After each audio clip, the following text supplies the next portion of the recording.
Devant la porte de la loi se tient un portier.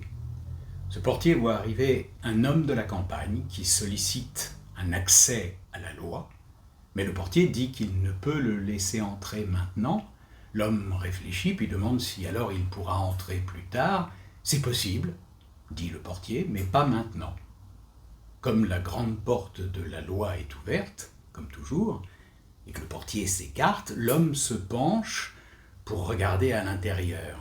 Quand le portier s'en aperçoit, il rit et dit « Si tu es tellement attiré, essaie donc d'entrer en dépit de mon interdiction, mais sache que je suis puissant.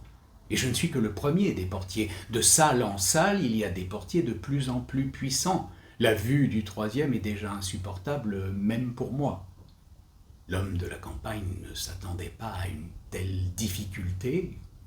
La loi est pourtant censée être accessible à tous à tout moment, pense-t-il. Mais en examinant de plus près le portier dans sa pelisse, avec son grand nez pointu, sa longue barbe de tartare maigre et noire, il se résout à attendre tout de même qu'on lui donne la permission d'entrer. Le portier lui donne un tabouret et le fait asseoir à côté de la porte. Il y reste des jours, des années. Il fait de nombreuses tentatives pour être admis et fatigue le portier par ses prières. Le portier lui fait fréquemment subir de petits interrogatoires, lui pose toutes sortes de questions sur son pays et sur bien d'autres choses, mais ce sont des questions posées avec indifférence, comme le font les gens importants. Et il conclut à chaque fois en disant qu'il ne peut toujours pas le laisser entrer. L'homme qui s'est muni de beaucoup de choses pour ce voyage les utilise toutes, si précieuses soient-elles, pour soudoyer le portier. Celui-ci accepte bien tout en disant « J'accepte uniquement pour que tu sois sûr de n'avoir rien négligé. » Pendant toutes ces années, l'homme observe le portier, presque sans interruption. Il oublie les autres portiers. Et cet unique portier lui semble être l'unique obstacle qui l'empêche d'accéder jusqu'à la loi. Il maudit le hasard malheureux, à voix haute et sans retenue, les premières années. Par la suite, avec l'âge, il ne fait plus que grommeler dans son coin. Il retombe en enfance.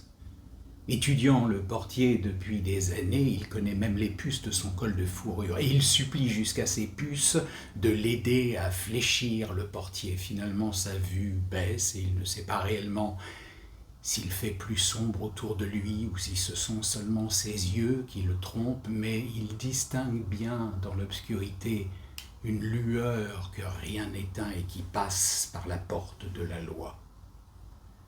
Et puis, il n'a plus longtemps à vivre. Avant qu'il meure, toute l'expérience de tout ce temps passé afflue dans sa tête et prend la forme d'une question que jamais jusque-là il n'a posée au portier. Il lui fait signe d'approcher, car il ne peut plus redresser son corps, de plus en plus engourdi. Le portier doit se pencher de haut, car la différence de taille entre eux s'est accentuée nettement, au détriment de l'homme.